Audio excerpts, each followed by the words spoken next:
되었습니다. 우리 다 같이 자리에서 일어나셔서 묵상기도 드리심으로 주일낮 일부 예배 하나님께 드리도록 하겠습니다. 다 같이 묵상기도 하겠습니다.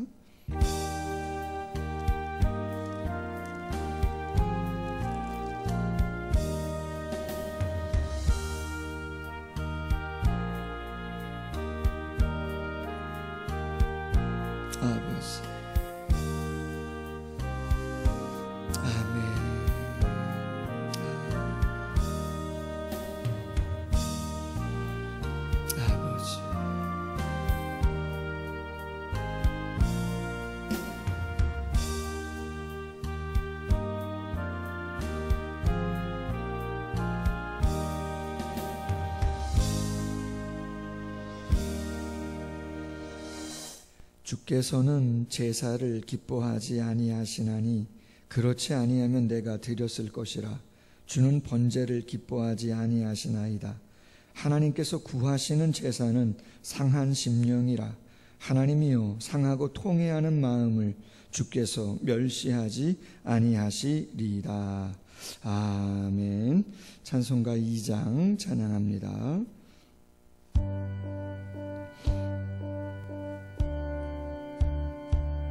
찬양 성부 성자 성령 성삼위일 제께 영원 무궁하기까지 영광을 돌리세 영광을 돌리세. 아멘.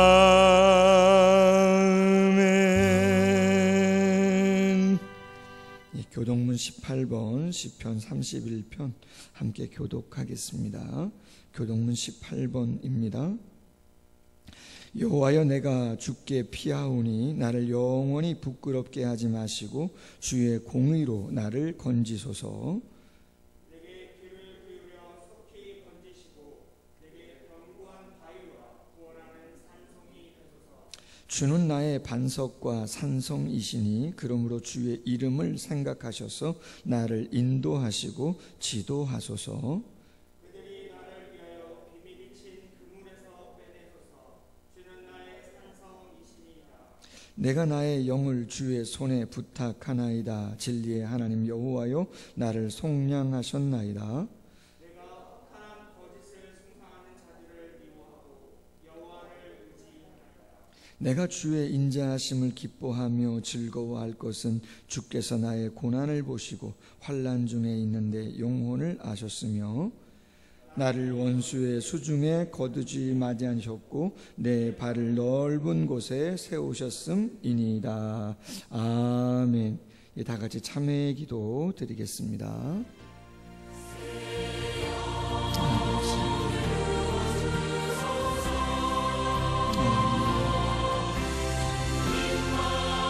아버지,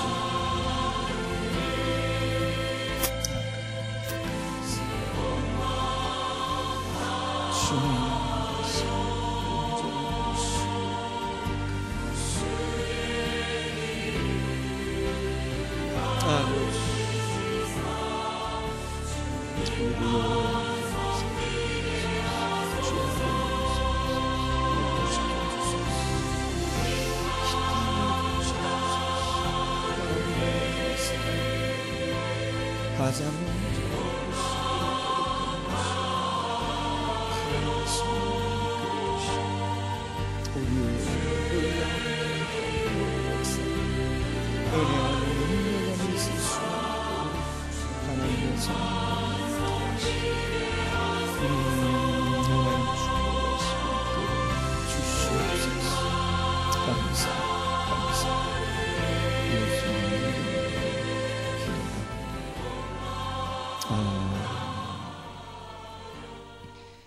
다 같이 사도신경으로 신앙 고백합니다.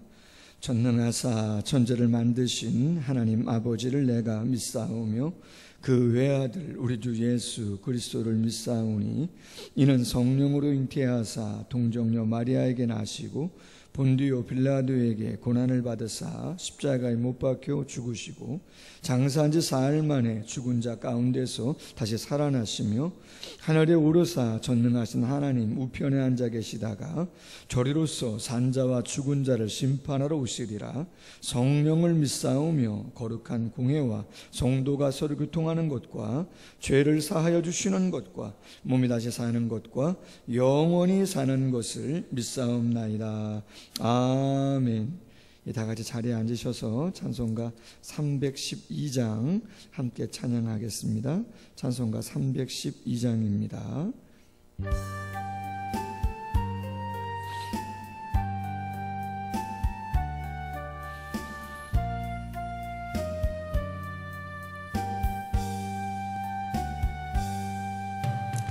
너와 하나님께 이끌리어 일평생 주만 바라며 너 어려울 때 힘 주시고 언제나 지켜주시리. 주 크신 사랑 믿는 자 그 반석 위에 서리라. 너 설레는 맘 가다듬고 희망 중 기다리면서 그 은혜로신 주의 뜻과 사랑에 만족하여라. 우리를 불러주신 주 마음에 소원하신다. 주 찬양하고 기도하며 내 본분 힘쏟아 하라. 주 약속하신 모든 은혜 내게서 이루어지리라. 잠되고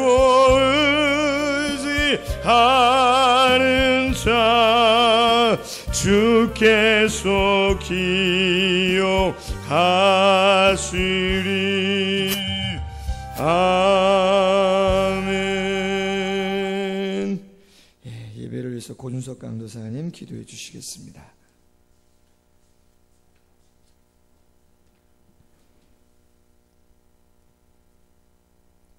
기도하시겠습니다. 오늘도 살아계셔서 사랑과 은혜로 우리를 돌보시는 하나님 아버지, 오늘도 거룩하고 복된 주일을 맞아 우리에게 주신 은혜를 다시 한번 기억하며 아버지 당신께 예배드리기를 소원합니다. 당신 안에 생명의 충만함을 드러내기라도 하듯 온 땅에 초록색으로 가득한 유월을 맞이하였습니다. 세상을 살아가는 의인에게나 악인에게나 당신의 은혜 누림을 동일하게 허락하여 주시는 하나님, 이 땅에는 여전히 코로나로 인하여 고통과 두려움이 가득하며 교회 예배와 소그룹 모임으로 인하여 질병이 번져간다는 악이 어린 시선으로 바라보며 손가락질과 비방 섞인 뉴스와 기사가 쏟아져 나오고 있습니다. 그러나 이 모든 상황 속에서도 세상을 주관하시는 당신의 섭리는 막힘이 없이 흘러가고 있음을 고백합니다. 주님, 이러한 시기에 우리들의 믿음을 가진 자들은 어떻게 살아야 합니까? 아버지, 이러한 비난 어린 시선에 맞서 싸워야 하겠습니까? 혹은 그러한 비난과 손가락질을 피하고자 예배와 경건의 생활을 내려놓아야 하는 것입니까? 안타깝고 답답한 마음 가득한 채로 이렇게 나아왔습니다. 그러나 이러한 마음과 고민마저도 당신 앞에 내려놓기를 원합니다. 그저 부족하고 연약한 우리의 모습 아버지 이대로 나아갑니다. 은혜를 사모하며 나아가오니 주여 꾸짖지 마시고 지혜를 허락하여 주시옵소서. 담대한 마음으로 아버지 당신의 역사를 우리들 모두가 소망하게 하여 주시옵소서. 우리들 가운데 믿음이 연약한 지체들을 위하여 기도합니다. 어려운 가운데 놓인 이웃들을 위해서도 기도하기를 원합니다. 아버지, 또한 교회와 성도들을 비방하는 저들을 위하여도 기도하기를 원합니다. 저들 또한 어찌할 바를 알지 못함은 우리와 마찬가지인 줄로 압니다. 아버지여, 인생들을 굽어 살피사 불쌍히 여겨 주시옵소서. 우리 모두가 당신의 은혜를 부어주심이 없이는 살아갈 수 없는 한낱 피조물에 불과한 존재임을 고백합니다. 마치 하나님 없이도 그 은혜로 생명 허락해 주심이 없이도 잘 살 수 있을 거라고 우리가 자만하였습니다. 영광과 찬송을 아버지께로 돌리기보다 우리의 이름을 드높이기 위하여 지금도 바벨탑을 쌓으며 애쓰고 수고하고 있지 않았습니까? 그 마지막이 헛되고 헛된 것인지 알지 못하고 우리들 모두가 달려가고 있었음을 고백합니다. 이 순간 모든 것을 멈추고 아버지 당신을 바라보게 하여 주시옵소서. 아버지가 어떠한 분이신지, 그 말씀이 어떠한 것인지 분명히 보여주는 우리 주님을 다시 바라보게 하여 주시옵소서. 아버지 당신의 말씀이 우리의 생명과 구원의 소망이 된다 하셨사오니 우리들에게 그 말씀 아버지 허락하여 주시옵소서. 단위에 세우신 이 목사님을 굳게 붙잡아 주시옵소서. 아버지 은혜로 충만하게 도와주시옵소서. 그 입술을 여사 아버지 당신의 말씀, 생명의 주 말씀 선포되게 하여 주시옵소서. 아버지 말씀을 듣는 우리 가운데 성령께서 역사하사 깨달아 아는 은혜 아버지 누리게 하여 주시옵소서.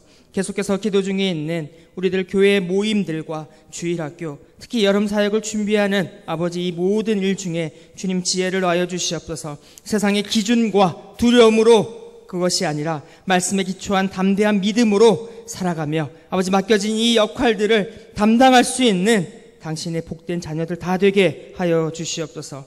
코로나19로 자칫 부족해질 수 있는 우리의 가족들과 친지들과 또 주님 바라보시는 영혼들에게 아버지 사랑을 전할 수 있는 복된 복음의 발걸음들이 우리들 다 되게 하여 주시옵소서. 우리가 믿고 우리가 의지하는 생명의 주관자 되시는 주 예수 그리스도의 이름으로 기도드렸습니다. 아멘. 예, 하나님의 말씀 우리 구약 성경 이사야서 1장 1절부터 20절 말씀까지가 본문입니다. 구약 성경 968면 정도, 이사야 1장 1절부터 20절까지, 제가 10절부터 20절까지만 한번 봉독하도록 그렇게 하겠습니다. 너희 소돔의 관원들아, 여호와의 말씀을 들을지어다. 너희 고모라의 백성들아, 우리 하나님의 법에 귀를 기울일지어다. 여호와께서 말씀하시되 너희의 무수한 재물이 내게 무엇이 유익하뇨? 나는 순양의 번제와 살찐 짐승의 기름에 배불렀고 나는 수송아지나 어린 양이나 순염소의 피를 기뻐하지 아니하노라. 너희가 내 앞에 보이러 오니 이것을 누가 너희에게 요구하였느냐? 내 마당만 밟을 뿐이니라. 헛된 재물을 다시 가져오지 말라. 분향은 내가 가증히 여기는 바요, 월삭과 안식일과 대회로 모이는 것도 그러하니 성회와 아울러 악을 행하는 것을 내가 견디지 못하겠노라. 내 마음이 너희의 월삭과 정한 절기를 싫어하나니 그것이 내게 무거운 짐이라 내가 지기에 곤비하였느니라. 너희가 손을 펼 때에 내가 내 눈을 너희에게서 가리고 너희가 많이 기도할지라도 내가 듣지 아니하리니 이는 너희의 손에 피가 가득함이라.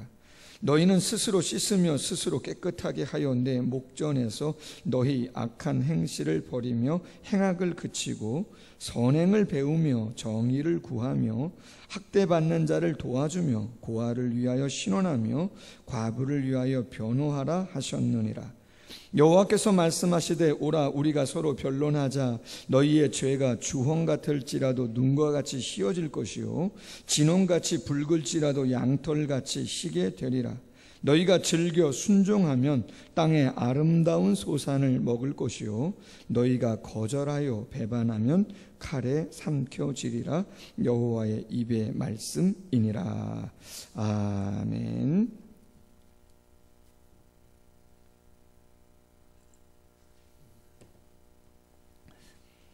예, 오늘 본문에 있는 말씀을 가지고 회복의 시작은 진정한 예배로부터 라고 하는 제목으로 말씀 같이 한번 나누겠습니다. 코로나 전국이 계속 이어지고 있습니다. 벌써 4개월째 접어들었습니다. 생활 속 거리두기로 조금은 완화가 된 부분이 없지 않아 있지만 집단 감염이 산발적으로 계속 이어져서 힘겨운 싸움을 하고 있습니다. 지난 3개월 많이 힘든 부분 일상이 참 소중한 것이었구나라고 하는 걸 다시 한번 생각해 보게 되어지는데 많이 어려웠어요. 아이들 학교 못 가고 부모님들은 그 아이들 가정에서 케어하고 직장과 일터도 영업이 안 돼서 문 닫는 그러한 자영업자들도 많고 실직을 당하는 경우들도 많고 또 소중한 관계들 좀 친밀함을 유지해 가야 하는데 서로 만나는 게 부담이다 보니까 관계가 깨어지기도 하고 또 이 코로나19를 잘 감당하려고 앞장서 애쓰는 정부 관계자들 또 의료진들 심한 경우에는 과로사를 당하는 그런 의료진들도 매스컴을 통해서 보게 되어집니다.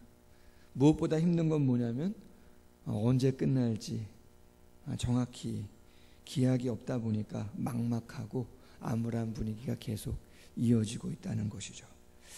그런데 무엇보다 믿음의 성도와 교회가 더욱더 힘들어지는 것은 예배가 정상적으로 이루어지지 않는 것이 세상 사람들이 경험하는 그 경험보다도 더 힘든 그러한 부분들이 있다라고 하는 것이죠.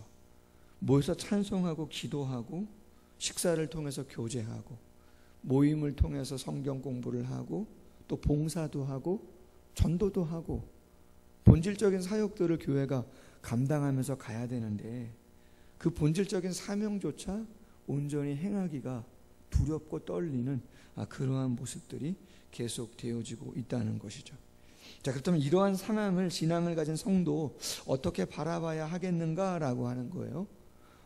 회복의 시작은 진정한 예배로부터라고 하는 오늘 본문을 가지고 말씀을 나누면서 영적인 교훈을 한번 좀 생각해 보고자 합니다. 여러분, 하나님이 내리시는 재앙, 성경에 많은 재앙들이 있는데 여러 가지 있어요. 홍수도 있었잖아요. 하나님이 여지를 두지 않아요. 그 노아 홍수는 이 세상에 있는 모든 거 그냥 다 쓸어버리신 것이죠. 호흡하는 모든 건 그냥 다 쓸어버리셨던 그런 재앙도 있었어요. 창조과학회 제가 세미나를 예전 교회에서 몇 주 연속 강의로 저희 교회도 한 4주 정도 있었지만 전에 교회도 많은 강사분들을 불러서 연속으로 한번 한 적이 있었는데 그때 오신 그 교수님이 5대양 6대주를 다니시면서 창조과학 세미나를 하시는데 그분이 직접 확인한 게 뭐냐면 아시아, 아프리카, 오세아니아, 북미, 남미, 유럽 모든 곳에 노아 방주와 관련된 그러한 벽화, 그러한 이야기 다 기록이 되어져 있다는 거예요. 여러분 희한하지 않습니까? 어떻게 그 오래된 몇천 년 전의 벽화에서 그 문서에서 그 노아 방주와 관련된 그러한 일들이 벽화로 기록으로 남아있는가? 그건 실제적이라는 것이죠. 아멘? 실제적인 역사적인 사건이었음을 보여줘요. 그럼 그 사건이 왜 일어났는가? 그건 죄악으로 인해서 하나님이 재앙을 내리신 거다. 전쟁도 있고 기근도 있고 그 중에 특별히 뭐가 있어요? 전염병도 있는 거죠. 여러분 우리가 새벽에 생명의 삶을 통해서 큐티를 하는데 신명기 28장 지난주 본문 가운데 보면 말씀을 잘 순종하면 놀라운 축복들이 약속되어 있음을 알 수 있어요.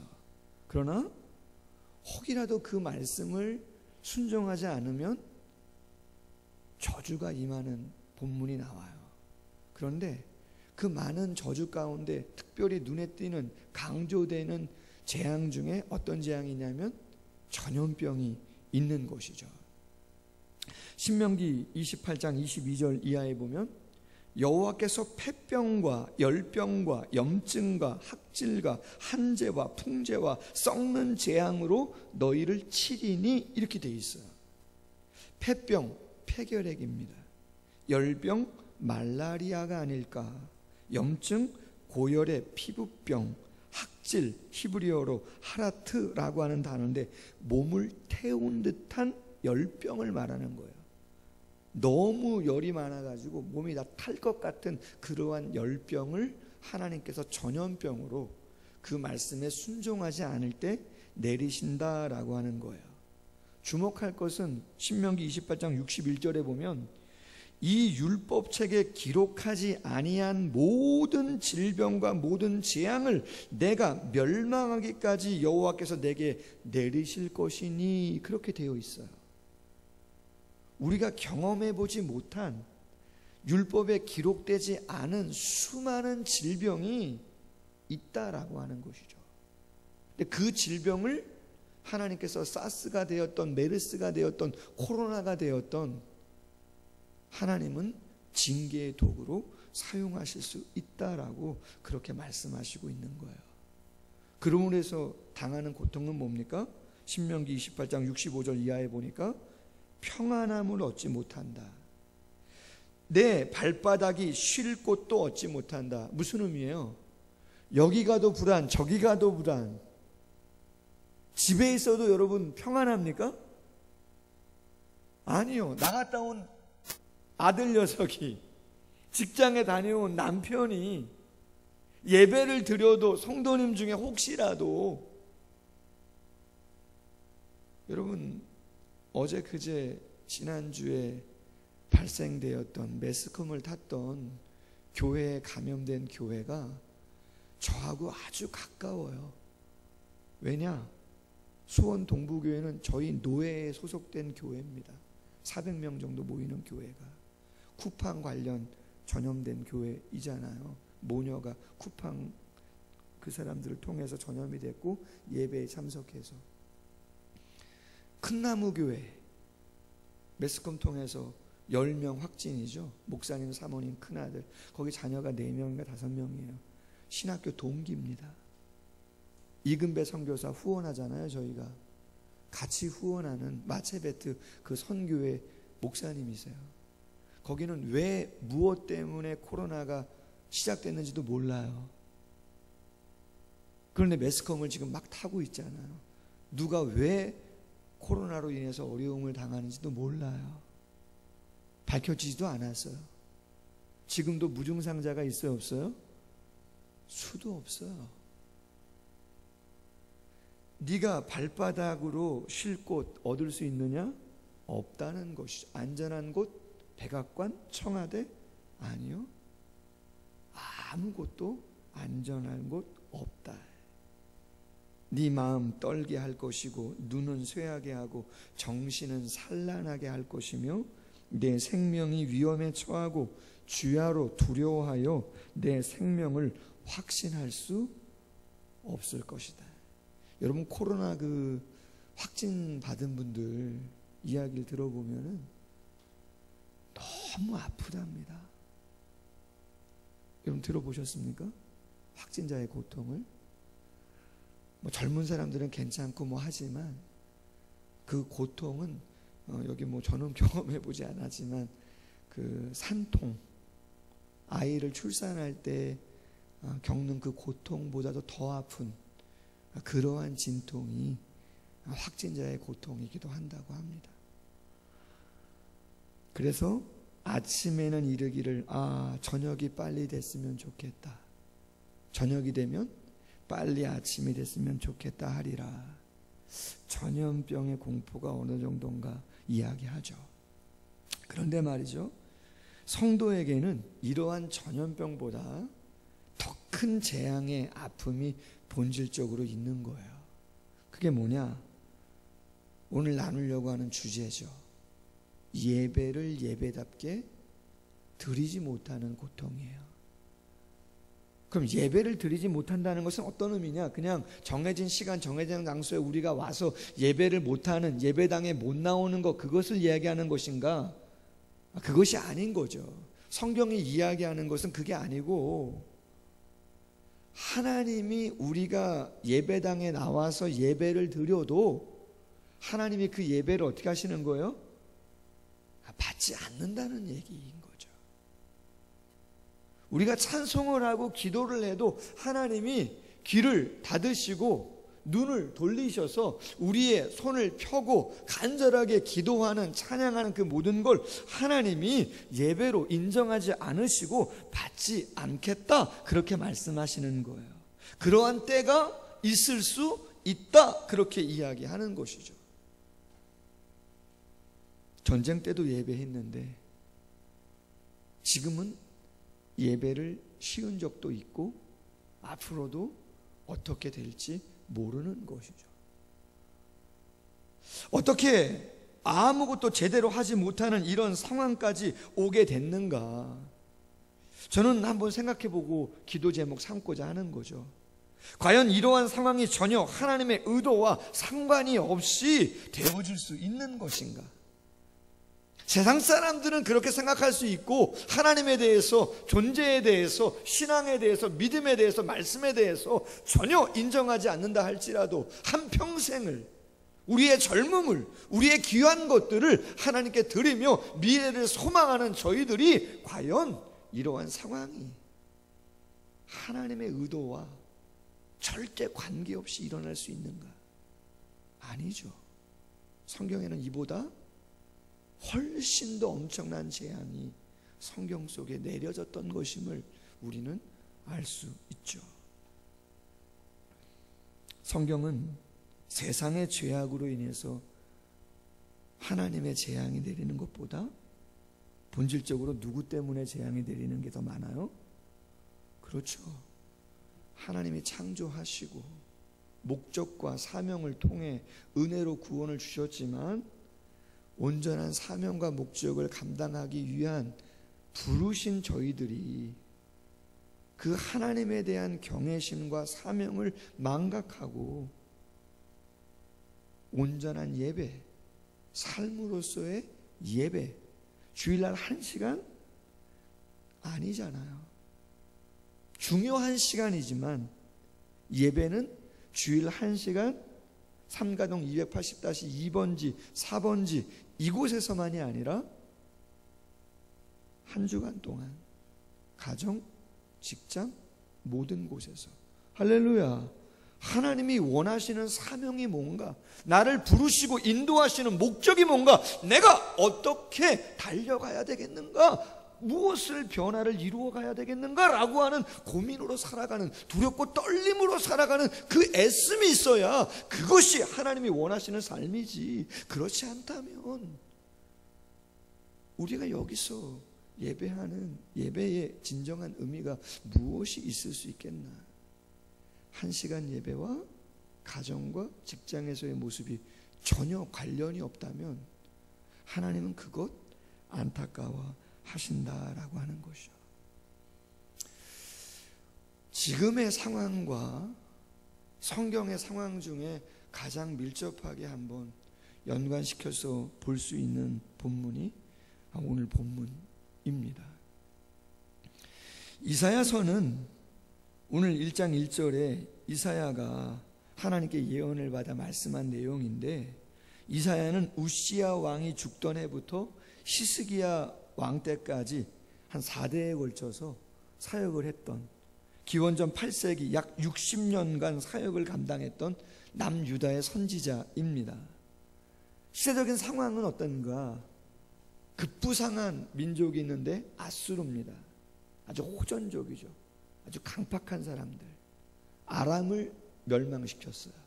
그리고 북쪽 이스라엘도 멸망시켰고, 히스기야 왕 때는 사네립이라고 하는 사람이 쳐들어와서 남유다도 곤욕을 치렀던 상당히 힘든 시대였습니다.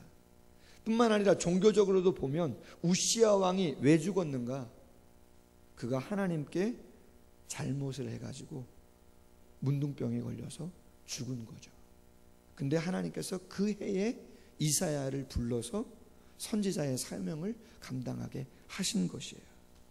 우시야뿐만 아니라 그 다음 요담도 하나님 앞에서 이스라엘 백성들을 온전히 하나님께 인도하지 못했어요. 그 다음 아하스 왕은 초기부터 말기까지 그냥 시종일관 성전을 폐쇄하고 유다 전 지역에 산당 만들고 심지어 자신의 친자녀까지 이방신 몰렉에게 산 제사를 드리는, 인신 제사를 드리는 악행을 행했습니다.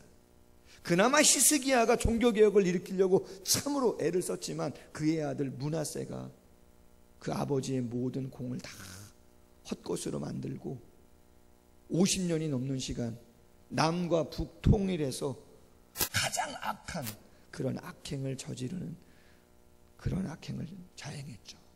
전설에 의하면 이사야 선지자는 그 므낫세 때에 박해로 인해서 톱으로 켜가지고 순교했음을 이야기하고 있어요. 즉 이사야가 활동했던 시대는 정세도 쉽지 않았을 뿐만 아니라 종교적으로도 도덕적으로도 상당히 영적으로 어두웠던 그런 시대라고 하는 거예요. 그때 하나님께서 이사야를 불러서 오늘 말씀을 선포하게 하신 거예요. 복도 있지만 저주도 선포되죠. 그렇다면 멸망의 가장 큰 죄는 무엇이라고 이야기하고 있는가라고 하는 거예요. 그래서 한마디로 강조점을 이야기한다면 예배의 형식화예요. 하나님은 이사야를 통해서 이스라엘의 죄악의 모습을 안타깝게 표현합니다. 2절 이하에 말합니다. 내가 자식을 낳아서 양육했는데 그들이 나를 거역한다는 거예요. 자식이 누굽니까? 이스라엘을 말하는 거죠. 하나님이 자식을 낳아서 양육을 했는데 그 자식이 당신을 거역한다. 이런 부모가 자녀를 낳았어요. 애지중지해요. 잘 키우려고 공을 들였어요. 순종하면 얼마나 기뻐요. 엄마, 아빠 다녀오겠습니다. 다녀왔습니다. 저 이런 일이 있었어요. 기도해 주세요. 찬양하고 싶어요. 할렐루야? 꿈이죠. 근데 조금 머리가 컸다고 아빠보다는 더 잘 살 수 있고 엄마보다는 잘 살 수 있고 난 그렇게 안 살 거고 그렇게 하나님 하는데도 평생을 살아온 게 이 모습이냐고 이야기하면서 그렇게 얘기한다면 못 박는 거죠. 하나님이 이스라엘을 그렇게 지중지하게 보살피고 인도하셨는데 거역한다. 소는 임자를 알고 나귀는 주위의 구유를 알건만 이스라엘은 알지 못하고 깨닫지 못하고 슬프다. 범죄한 나라 허물진 백성 행악의 종자 행위가 부패한 자식이로다. 여호와를 버렸구나. 하나님 보시는 거예요. 매를 더 맞으려고 폐역을 거듭하는구나. 온 머리는 병들고 마음은 피곤하고 성한 곳 없는데 땅은 황폐하고 성읍은 불타고 토지는 다 이방인이 차지하고 남은 자도 별로 없는데 지금 남유다의 모습을 보니까 9절에 꼭 소돔과 고모라 땅 같은 그러한 모습이구나. 그럼 왜 이렇게 전락하게 됐다는 거예요? 결론적으로 오늘 봉독했던 10절 이하 11절에서 그렇게 말하죠. 너희 무수한 재물이 내게 뭐가 유익하냐? 순양의 번제, 살찐 짐승의 기름, 나는 배불렀다.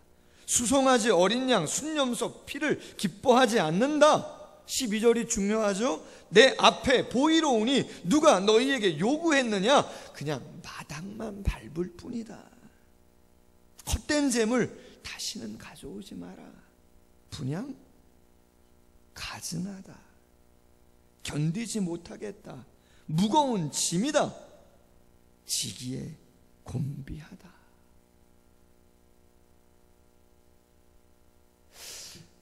모르겠습니다. 여러분 해석하기 나름이죠. 생각하기 나름이에요. 예배를 못 드리는 것이 코로나 때문일 수 있고 행정당국에서 좀 협조해 달라고 이야기하기 때문에 우리가 자제하는 부분이 없지 않아 있어요. 그러나 성경을 알고 있고 하나님의 예언의 말씀을 알고 있는 저희가 성경에 기록된 말씀의 사실임을 믿는 저희가 130년 우리나라 개신교 역사 가운데 한 번도 예배당의 문을 닫아본 적이 없는, 저희 사랑을 그리는 교회도 7년 8년 됐지만 한 번도 제가 스스로 문을 닫아본 적이 없어요. 휴가를 가도 거의 본당은 열어놓고 다녔어요. 누가 들어오든 상관없이 한 번이라도 가단 분이 들어와서 기도라도 한다면 그게 은혜지. 할렐루야. 문을 닫은 적이 없어요. 찬양을 작게 하시라고, 기도를 작게 하시라고. 제가 본당에서 기도를 크게 하고 싶은데 제가 스스로 입을 가리고 기도한 적 처음이에요. 터져 나오는데 혹시라도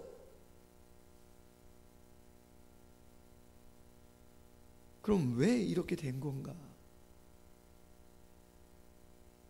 혹시라도 세상 사람들이야 모르니까 이런저런 얘기를 하지만 혹시라도. 여러분 잘 아시는 스페인 독감이라고 하는 유럽 인구의 3분의 1이 죽어갔던 14세기에 그 스페인 독감이 왜 일어났는가, 어떠한 역사의 변화를 갖고 왔는가는 아시잖아요. 기본적으로 요새 뭐 코로나 때문에 혹시 모르신다면 그 스페인 독감 유럽 인구의 3분의 1이 죽었는데 그 일로 인해서 천년 중세가 무너졌습니다. 왜? 교황도, 추기경도, 사제도, 교회도 예외가 아니거든요. 성당 안에 있으면, 사제랑 같이 있으면 괜찮나? 하나님의 절대적인 보호와 섭리 속에 괜찮나? 1000년 동안 괜찮다고 왔는데 아닌 곳이죠. 너나 할 것 없이 유럽 인구의 3분의 1이 죽어가는데 영적인 권위 무너졌죠. 그럼 왜 무너졌어요? 중세는 영적 암흑기라고 이야기합니다. 교회사의 시간 속에서 1000년임에도 불구하고 절대적인 권력과 어마어마하고 웅장한 화려한 성당과 많은 땅을 갖고 있고, 그럼에도 불구하고 가장 영적으로 타락한 시대가 중세라고 이야기해요. 하나님이 더 이상 보기 싫은 거죠. 한국교회, 어쩌면 세계에 있는 교회, 세상의 사람들, 그들은 그렇다 치고 저 같은 목사, 하나님이 보기 싫으실 수 있다. 오늘 표현이 그렇잖아요. 분향이 가증하고 견디지 못하고 무겁고 곤비하다. 그냥 그런 예배는 안 했으면 좋겠다, 그렇게 말씀하시는 거 아닌가. 여러분 오늘 그렇게 말씀하시면서 권면하세요. 하나님이 좀 바꿔줬으면 좋겠는데 무얼 바꿨으면 좋겠느냐. 예배 시간 바꾸고 무슨 뭐 이런 거에 식사하고 안 하고 이런 걸 말하는 게 아니고, 오늘 말씀을 잘 보세요. 하나님께서 뭘 말씀하시는가. 예배 시간과 삶의 시간의 분리가 아니라 같이 가는 걸 얘기하시면서 16절 17절에 그렇게 말씀하시죠. 너희는 스스로 씻고 스스로 깨끗하게 하여 내 목전에서 악한 행실을 버리며 행악을 그치라. 도대체 그게 뭡니까? 구체적으로 말합니다. 선행을 배워라. 정의를 구해라. 학대받는 자 도와줘라. 고아를 위하여 신원하고 과부를 위하여 변호해라. 여러분 그런 일들이 1시간 예배 드리는 거하고 직접적으로 관련이 있습니까? 관련 없습니다. 드러나지도 않는 일들일 수 있어요. 근데 하나님은 예배를 안 받으시겠다 하시면서 송아지도 안 받고 양 염소도 안 받고 무슨 기름도 안 받고 나 그런 거 이제 다 싫다, 다 싫어. 근데 그 싫은 이유가 그 재물 자체가 싫은 게 아니라 그 제물을 드리는 성도의 삶의 모습이 선을 행하고 정의를 구하고 고아와 과부를 긍휼히 여기고 일상생활 속에서 하나님이 원하는 삶을, 그 사명을 부여잡고 그 구체적인 삶을 위하여 살아가야 되는데, 그 마음은 전혀 없이 그냥 일상을 일상대로 살다, 세상 사람들처럼 살다 교회 와서 그냥 예물 드리고 기도하고 설교하고 이러한 모습들, 하나님이 그것은 아니라고 이야기하시는 거죠. 그거 갖고는 제사장 나라, 교회의 본질적인 사명 감당할 수 없다는 거예요. 그러므로 회개를 촉구하시는 거예요. 18절에 오라 우리가 변론하자. 너희 죄가 주홍 같을지라도 눈같이, 진홍 같아도 양털같이. 역대하 7장 14절 내가 내 이름으로 일컫는 내 백성이 그들의 악한 길에서 떠나 스스로 낮추고 기도하여 내 얼굴을 진실로 찾으면 내가 하늘에서 듣고 그들의 죄를 사하고 그들의 땅을 고칠지라. 아멘. 진실로 삶의 회개를 통해서 나오면 하나님이 그때 고쳐주시겠다. 그러면서 약속이 19절 20절이죠. 너희가 즐겨 순종한다면 땅의 아름다운 소산을 먹을 것이고 만약 거절하면, 배반하면 칼에 삼켜지게 될 것이다 라고 하는 거예요. 요즘 정말 마음이 아픈 것이 무엇냐고 물어본다면, 제가 다음 주 설교를 비난에 대한 주제를 갖고 좀 할 겁니다. 워낙 비난을 좀 먼저 하려고 했는데 제가 묵상하다가 비난에 대한 것은 다음 주에 한번 주제를 갖고 한번 나누려고 하고요. 오늘은 오늘 이 예배에 대한 주제를 갖고 먼저 나누고 있는 것인데, 요새 정말 가슴 아픈 건 뭐냐면 세상의 교회와 성도에 대한, 저 같은 목사에 대한 비난인 것이죠. 뭐 여러분들 다 구체적인 이야기를 하지 않아도 그 비난은 어마어마한 것을 알고 있고, 이 코로나 전국이 끝나고 나서도 과연 전도가 예전처럼 될 수 있을까? 쉽지 않지 않나라고 하는 정말 위기감이 팽배해 있는 그러한 기독교 신문이나 잡지나 매스컴, 제가 목회자니까 계속 보잖아요. 참 쉽지 않은 내용이 너무 많이 있어요.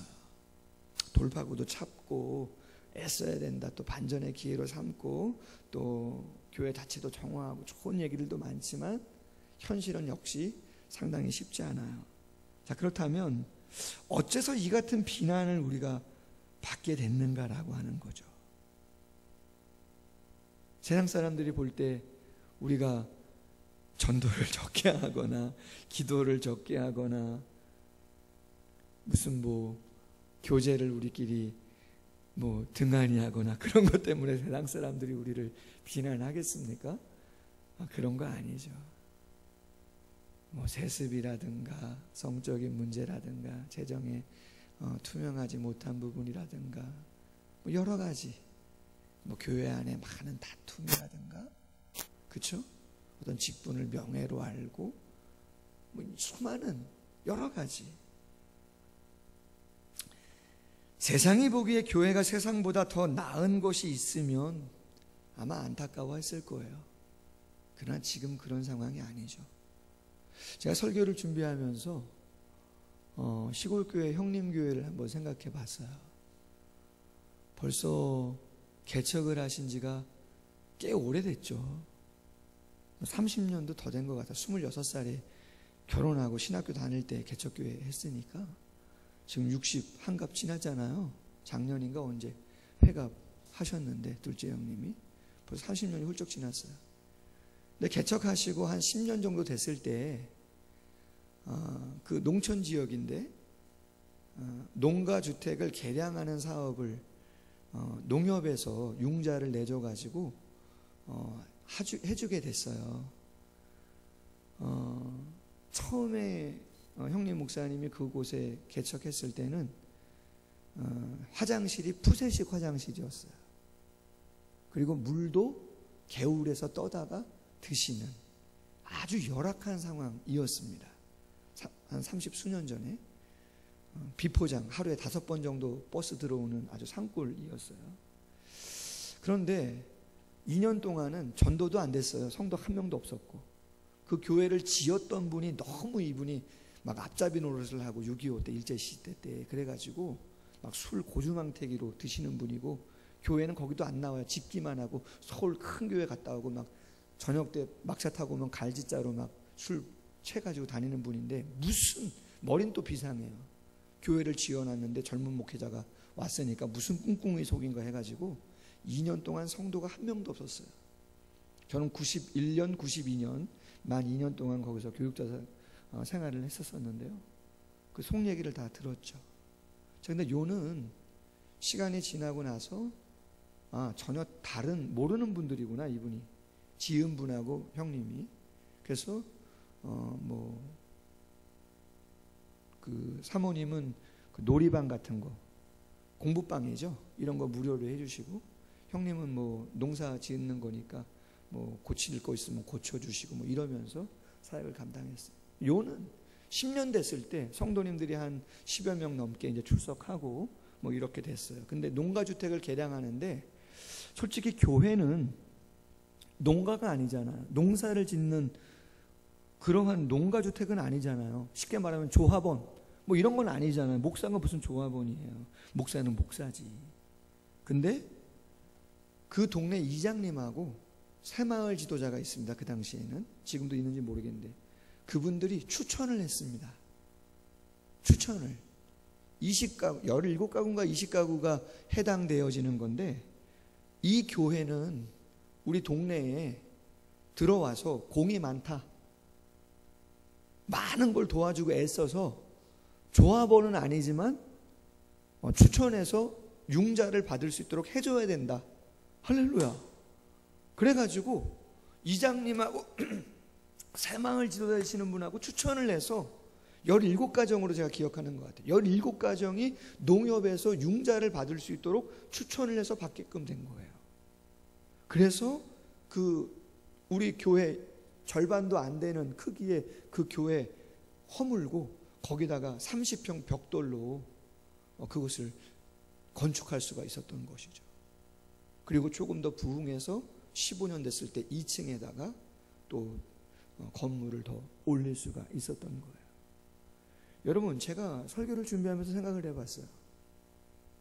과연 지금의 상황에 제가 부끄럽습니다.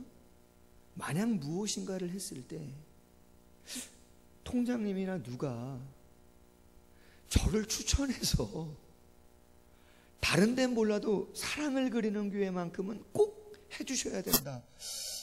모르겠어요. 자신이 없어요. 제가 안 된다 이런 얘기들은 잘 안 하세요. 솔직히 노인회장님도 좋아하시고 뭐 통장님도 좋아하시고 하시는데, 뭐 꽃밥 만드는 거나 뭐 이런 것들 다 좋아하시고, 또 뭐 교회에다가 나무도 기증하시고 뭐 많은 것들 하세요. 관계는 좋으세요. 그러나 정말 세상에 있는 많은 사람들이 사랑을 그리는 교회만큼은 정말, 다른 유럽이나 미국 교회는 몰라도 한국 교회만큼은 정말 다른, 차원이 다른, 정말 도와줘야 되고 정말 다르다. 할렐루야. 과연 그러한 이야기를 들으면 좋겠는데 들을 수 있겠는가라고 하는 것이죠. 마지막 이야기 하나 나누고 마칠게요. 그 한희철 목사님이라고 하는 분이 오래전 단강교회라고 하는 시골교회에서 젊었을 때 쓰신 글인데, 어떤 장례라고 하는 글이에요. 뭐 이런 내용입니다. 먼저 떠난 큰 형님의 장례를 치르고 온 반장님 댁을 방문했을 때 반장님은 내게 넋두리를 하였다. 얘기는 다음과 같다. 참으로 오랫동안 병을 앓던 큰 형님이 역시 알아 누운 형수님을 두고 먼저 떠났다. 어려서부터 형수님이 교회를 다녔기에 장례는 그 교회에서 맡아서 하기로 했다. 교회에 다니지는 않지만 반장님은 형의 장례를 치러주는 교회의 모든 절차를 그대로 따랐다. 그런데 마지막 날 아무래도 형을 그냥 보내기에는 뭔가 속이 텅 빈 듯한 허전한 감이 있어서 나중엔 죄스럽기까지 한 마음이 들어서 반장님은 형 앞에 냉수 한 그릇이라도 떠놓고 절이라도 한번 하고 싶었다. 그래야 맞지 않나 생각 들었다는 거죠. 무슨 얘기인지 아시겠죠? 그게 맏형을 먼저 보내드리는 동생의 도리라고 여겼다. 그래서 어렵게 말을 꺼냈다. 그러면 안 되겠냐고. 그러나 교회에서는 안 된다고 딱 잘라 거절했다. 어이없었지만 참고 다시 한번 부탁했다. 아무도 없을 때 혼자서 하겠다고, 금방 끝내겠다고. 그래도 거절당했다. 그게 반장님의 가슴엔 멍으로 남았다. 응어리로 남았다. 내 형 내가 보내며 내가 절 한번 하겠다는데 그걸 막다니 이해할 수가 없었다. 한인철 목사님 글이에요. 이렇게 말합니다. 과연 옳은 일이었을까? 그게 믿음이었을까? 얘기 끝에 담배 한 대 깊숙이 피워 물며 덧붙인 한마디가 더욱 마음을 아프게 했다. 그 반장님이 뭐라고 말했냐? 이렇게 말한 거예요. 단 하룻밤만이라도 밤샘을 같이 했으면 몰라요. 그저 하루에 한두 번 찾아와 노래나 몇 곡 부르고 가고서는, 그렇게 말한 거예요. 하룻밤이라도 교회 성도들이 와서 정말 병을 앓다가 먼저 돌아가신 형수도 자리에 누워서 정말 앞길이 막막한 그 가정에 대한 애도하는 마음과 슬픈 마음을 가지고 하루라도 한번 진짜 마음으로 공감해주고 울어줬으면 내가 아무 말 안 하겠다. 그냥 하루에 한두 번 와서 노래 부르고 간 것이 끝난 사람들이 절을 하면 된다, 안 된다, 냉수를 떠놓으면 된다, 안 된다, 마음의 응어리가 졌다는 것이죠. 모르겠어요. 하나님이 왜 이스라엘 백성들에게 예배를 받지 않으시겠다고 말씀하시고, 가증하다고 말씀하시고, 무겁다고 말씀하시는지. 과연 하나님이 우리 자신을 바라볼 때, 저도 목사만이 아니고 아버지, 남편, 형제, 동생, 과연 어떨까? 상사, 직원, 과연 어떨까? 리차드 카봇이라는 사람은 잠이 신체를 새롭게 하듯이 예배는 영을 새롭게 한다, 그렇게 말했어요. 가장 중요한 것은 하나님 앞에서 예배라는 것이죠.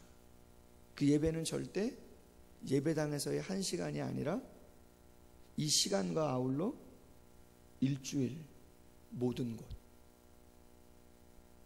과연 우리가 그 시간을 어느 정도 하나님이 우리를 부르신 목적에 따라 당신이 원하시는 그러한 마음으로 감당했는가를 우리가 생각해 보면서, 세상 사람들에게서 답을 찾기보다 우리는 말씀을 믿으니까 말씀 속에서 답을 찾고, 홍수가 되었던, 지진이 되었던, 전염병이 되었던, 그것이 하나님과 무관할 수 없음을 우리는 알기에 하나님이 먼저 지적하면서 말씀하시는 회복하기를 원하셨던 것이 무엇인가를 생각해 보고, 저 자신부터, 우리 교회부터 진정한 예배를 내가 삶 속에서 회복해야겠다. 할렐루야. 그렇게 다짐하고 우리가 한 주간을 감당함으로 하나님께서 긍휼히 여기시는 그런 역사를 체험하는 모두가 되기를 주님의 이름으로 소원합니다. 제가 기도하겠습니다. 하나님 아버지, 귀한 주일날 어려운 상황이지만 우리 사랑하는 성도님들 귀한 예배당에 나와서 혹은 연로하시고 어린 자녀가 있고 쉽지 않은 상황이기에 온라인으로 예배하는 사랑하는 성도님들, 이 귀한 말씀을 나누며 기도의 제목을 삼을 수 있도록 은혜 주신 거 감사합니다. 이 세상이 세상에 있는 사람들을 중심으로 되어지고 돌아가는 것이 아니라 하나님은 당신이 택한, 당신의 거룩한 사명을 이루어갈, 하나님의 나라를 만들어갈 당신의 택한 사람들을 중심으로 운영해 가고 계심을 우리는 믿습니다. 그 사명을 갖고 있는 저희가 가장 그 사명을 위하여 중심에 두어야 할 예배의 중심이, 삶의 중심이 마음으로부터 하나님을 떠나고 단지 보여지는 이 한 시간만이 보이러 오고 마당만 밟는 그러한 모습이라면 전염병이 있는 것은 당연한 것이고 예배를 드리지 못하게 막는 것은 그 어떠한 것이 아니라 하나님 당신인 것임을 우리는 부인할 수 없게 되어집니다. 언제 끝날까? 신약이 나오면 될 것인가? 예방을 하면 될 것인가? 그것도 당연히 필요할 수 있겠지만 가장 본질과 근원은 우리가 예배를 회복해야 되는 것인 줄로 믿습니다. 다시 한번 두렵고 떨리는 마음을 가지고 우리가 있는 그곳에서 하나님의 임재 속에서 당신의 부르심을 온전히 이루어드리는 모두가 될 수 있도록 축복하여 주시옵소서. 감사하며 예수님의 이름으로 기도하옵나이다. 아멘. 찬송가 327장, 찬송가 327장 우리 같이 한번 찬양하겠습니다.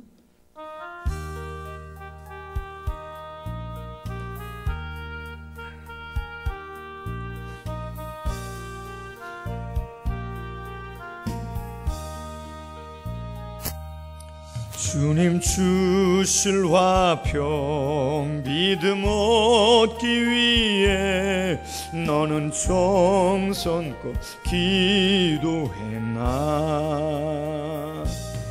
주의 제단 앞에 모두 바치기 전 복을 받을 줄 생각 마라. 주의 제단에 산제사 드린 후에 주 내 맘을 주장하니. 주의 뜻을 따라 그와 동행하면 영생 복락을 누리겠네. 주의 밝은 빛에 항상 활동하며 선한 사업을 힘쓰겠나. 자유 얻으려면 주의 뜻을 따라 너의 모든 것 희생하랴. 주의 제단에 산제사 드린 후에 주 내 맘을 주장하니. 주의 뜻을 따라 그와 동행하면 영생 복락을 누리겠네. 주의 제단 앞에 모두 바친 후에 주와 온전히 사귀겠네. 주님 주신 기쁨 또한 그의 사랑 어찌 말로 다 형용하랴.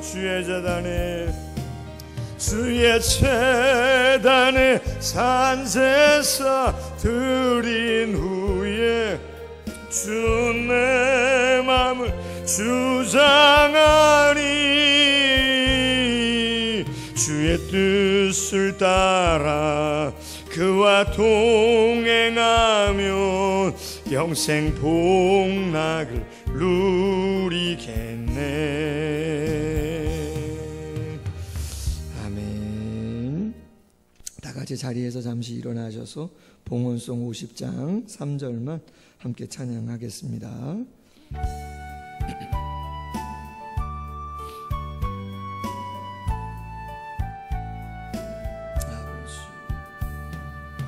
내게 있는 모든 것을 주를 위해 드리네.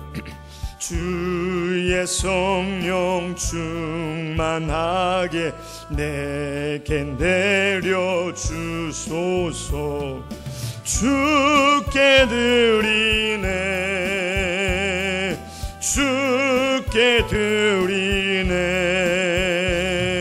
사랑하는 구주 앞에 모두 드리네. 아멘. 기도하겠습니다. 하나님 아버지, 그 어느 때보다 진정 우리의 예배를 한번 되돌아보는 시간 되어지기를 원합니다. 한 곳에서 모여 예배드리는 한 시간의 예배만이 아닌 정말 가정과 직장과 사회와 모든 만남과 되어지는 일들 속에 정말 하나님의 임재를 경험하며 당신이 부르시는 사명을 위하여 우리가 결정하고 그렇게 삶을 감당해 나아가고 있는지, 정말 그 모든 선택과 순종을 통하여 하나님의 영광과 하나님의 나라와 교회를 위한 그러한 삶을 감당하고 있는지를 보이기 위함이 아니고 마당만 밟는 그러한 하나님께 가증이 여겨지는, 짐스럽게 여겨지는, 피곤함을 남겨드리는 그러한 예물과 예배가 되어지지 않기를 원합니다.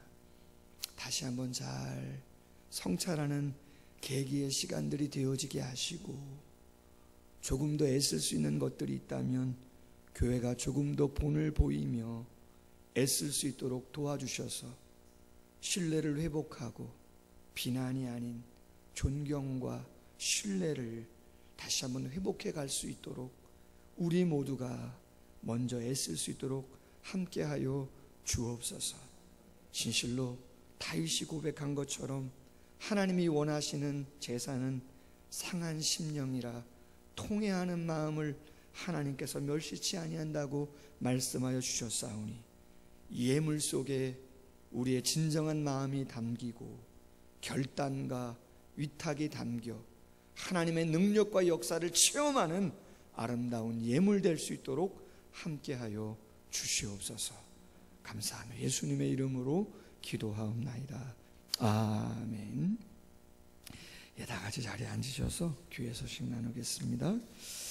어느 곳에 있든지 무너진 터를 세우는 의인 되어지는 저희들 되길 원하고, 집단 감염이 코로나19가 산발적으로 계속 진행돼요. 그래서 지난 금요일 날 운영위원들이 모여서 주보에 있는 내용대로 또 좀 변경된 부분들 논의하고 결정했어요. 그래서 주일 낮 1, 2부, 주일 젊은이 예배, 새벽 예배, 수요 예배는 정상적으로 지금 생활 속 거리두기로 좀 완화됐잖아요. 근데 이게 좀 더 악화가 돼서 사회적 거리두기로 바뀌어진다면 좀 예배나 다른 부분들도 조정이 좀 필요하겠죠. 꼭 바뀌어지지 않아도 담임 목사는 기도하면서 생각은 혹시 선제적으로 우리가 뭔가 좀 예배를 좀 염려하는 부분이 많으니까, 믿음이 없어서가 아니고 믿음의 차원이 좀 더 다른 차원으로 발휘되는 것이라고 봐요. 그래서 혹시나 뭐 정말 너무 어렵다 그러면 정부가 결정 내지 못하는 부분이 있다 할지라도 저희 교회만이라도 조금 좋은 의미입니다. 선제적으로 뭔가 조치를 취할 필요가 있으면 한번 좀 그러한 결단도 필요하지 않나 하는 생각. 뭐 여유가 있는 건 아닌데 여러 가지로, 그러나 뭐 그런 생각도 한번 해봅니다. 어쨌든 결정은 사회적 거리두기 강화 시 재조정하기로 했어요.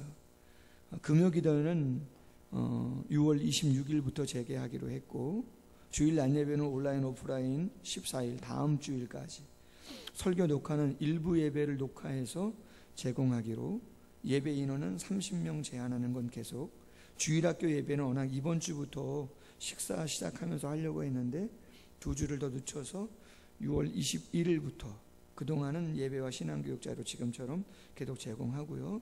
7대 방역수칙은 계속 지키고 있습니다. 사역훈련은 조금 다른 모임하고는 좀 성격이 좀 달라서 사회적 거리두기 강화와 같이 좀 가려고 합니다. 지금도 2달을 개강을 늦게 했고 30주라고 하는 이수 과정이 있어요. 그래서 또 본당에서 하고 거리두기 충분히 하고 강의 시기로 하고 이러기 때문에 또 뭐 환기도 하고 뭐 그러한 부분이 있기 때문에 뭐 이루어가는 거는 괜찮지 않겠나. 그러나 이것도 사회적 거리두기로 강화되면 그때는 다시 재조정을 좀 해야 되겠죠.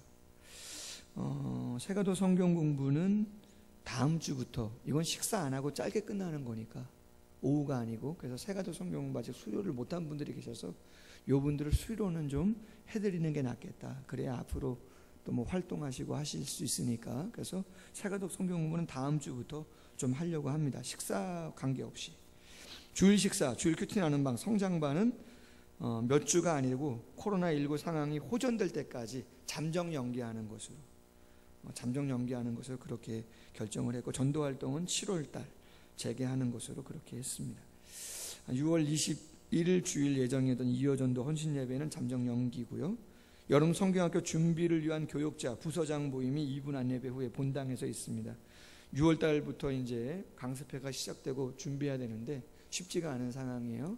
그래서 총회도 그렇고 다른 기관들도 그렇고 온라인으로 하는 거를 준비를 하고 있는데, 그런 것들을 어떻게 준비할까 성도님들 기도 많이 해주시길 바라고, 교육자 워크숍 잠시 모여서 여름사역, 중고등부, 청년부, 뭐 그 다음 또 코로나와 관련돼서 이게 장기화되면 교회가 어떤 사역을 준비해서 대비를 할 것인가. 2-3달은 그냥 같이 왔지만 이게 장기화되면 성도님들의 신앙도 그렇고 아이들 신앙도 그렇고 참 뭔가 쉽지 않잖아요. 그래서 좀 강화할 수 있는 방향들을 좀 만들어야 되기 때문에 교육자들이 그러한 것들 좀 생각 좀 하려고 합니다. 그래서 그러한 워크숍을 좀 갖는 거니까 기도해 주시길 바라겠고, 3월달 4월달 저희가 예배 드리지 못해서 이것들 드리지 못했는데 뭐 챙겨서 그냥 내신 분들도 계시긴 하더라고요. 근데 몇 분 못 냈어요. 손에 꼽아요. 그래서 시상도 워낙 분기별로 했어야 되는데 예배를 못 드렸기 때문에 모이지를 못하니까 뭐 시상하기도 참 불편했고, 그래서 좀 계획을 수정해서 상반기 한번 하반기 한번 성도님들이 요거 체크해서 내신 거 모았다가 지금 모아놨는데 상반기하고 하반기 한번 드리도록 그렇게 하겠습니다. 성도님들 가정에 계셔도 교회 좀 나오기 버거우신 분들도 계실 수 있는데 계속해서 기도의 끈 놓지 않고 주보에 있는 내용들 갖고 기도해 주시면 감사하겠습니다. 우리 찬송가 620장 1절 찬양하고 축도함으로 예배를 마치도록 하겠습니다. 우리 같이 한번 축복합시다. 서로서로 강건하시고 승리할 수 있도록. 여기에 모인 우리 주의 은총 받은 자여라. 아멘. 주께서 이 자리에 함께 계심을 아노라. 언제나 주님만은 아멘 찬양하며 따라가오리니, 시험을 당할 때도 함께 계심을 믿노라. 아멘. 이 믿음 또 굳세라. 주가 지켜주신다.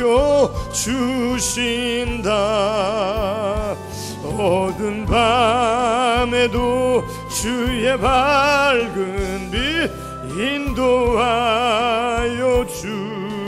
주신다. 아멘. 기도하겠습니다.